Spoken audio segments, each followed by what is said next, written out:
আসসালামু আলাইকুম রহমতুল্লাহ। আমরা এই মুহূর্তে অবস্থান করছি সিলেটের ঐতিহ্যবাহী এমসি কলেজ মাঠে। আল্লামা দেলোয়ার হোসেন সাইদি রাহিমাহুল্লাহ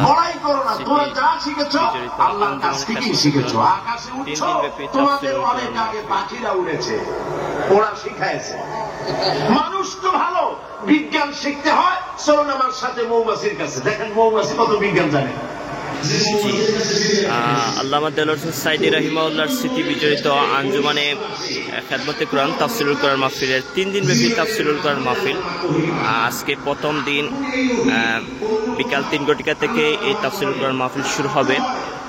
আগামী 9, 10, 11 জানুয়ারি এই তাফসিরুল কোরআন মাহফিল অনুষ্ঠিত হবে। আমরা এই মুহূর্তে সিলেটে এমসি কলেজ মাঠে অবস্থান করছি। এই মাঠে শেষ দিন আসবেন ডক্টর মিজানুর রহমান আজহারী। ডক্টর মিজানুর রহমান আজহারীকে কেন্দ্র করে একটি নান্দনিক স্টেজ, নান্দনিক প্যান্ডেল সবকিছু সম্পন্ন হয়েছে।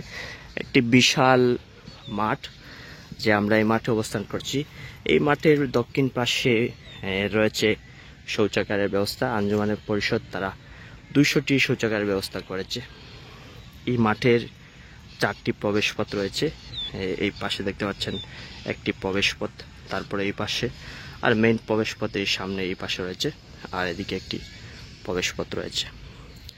এই পুরো মাঠকেই রয়েছে সিলেট সিটি কর্পোরেশন প্রশাসন সার্বিক সহযোগিতা করে যাচ্ছে, এবং মাঠে তারা সিসিটিভি নিয়ন্ত্রণে আনতে চাচ্ছে, এবং বিশেষ করে যেহেতু বিশাল জনসমুদ্র হবে এজন্য এখানে এলইডি স্ক্রিন, 10টি এলইডি স্ক্রিন থাকবে। আর বিশেষভাবে এখানে যেহেতু মহিলাদের জন্য কোনো ব্যবস্থা নেই, এই মাঠের এই পাশে টিলাগড়ের এই পাশে রয়েছে একটি প্রবেশপথ, তার দিকে এই পাশে রয়েছে একটি প্রবেশপথ। এই দেখতে পাচ্ছেন পুরো বিশাল মাঠ। মিজানুর রহমান আজহারীর 11 জানুয়ারি তিনি আসবেন। দীর্ঘ 1.5 যুগ পরে এই মাহফিলটি অনুষ্ঠিত হতে যাচ্ছে। এখানে স্বাস্থ্যসেবা রয়েছে, ইবনে সিনা সার্বিকভাবে তারা সহযোগিতা করে যাবে। এই দেখতে পাচ্ছেন মাঠের পুরো দৃশ্য।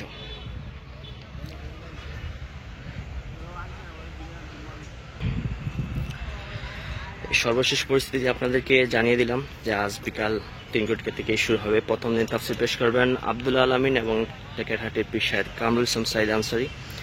দ্বিতীয় দিন রয়েছেন 10 জানুয়ারি সাদিকুর রহমান আল আজহারী, শাহ ওয়ালিউল্লাহ, তারপরে রয়েছেন আলী হাসান উসামা। সর্বশেষ তৃতীয় দিন রয়েছেন মুফতি আমির হামজা এবং কামালউদ্দিন জাফরি হাফিজুল্লাহ সহ। প্রধান আকর্ষণ হচ্ছেন ডক্টর মিজানুর রহমান আল আজহারী।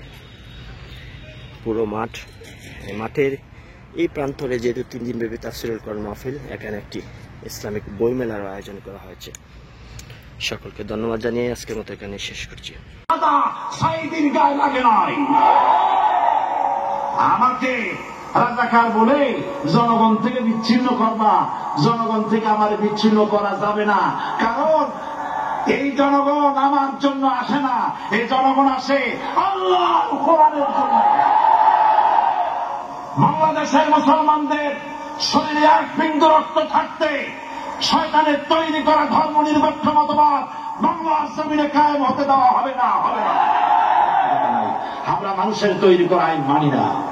12 কোটি মুসলমানের দেশে আইন তৈরি করবে মানুষ, আমরা মানব না।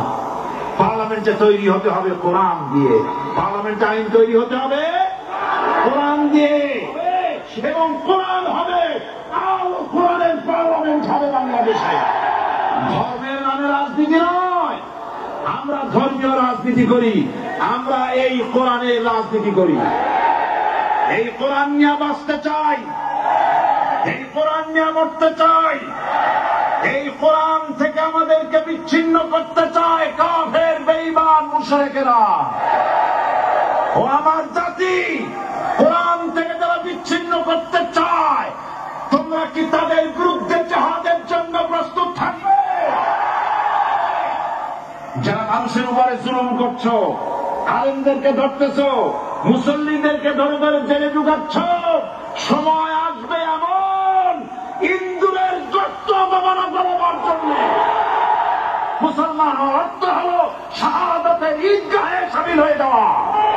তারা উড়ো করো না, অপেক্ষা করো, ধৈর্য ধরো, মার খাও, জেলে যাও, শহীদ হও, আল্লাহ রাজ কায়েম হবেই হবে। যারা ইসলামী শাসন চান, আল্লাহর দ্বীন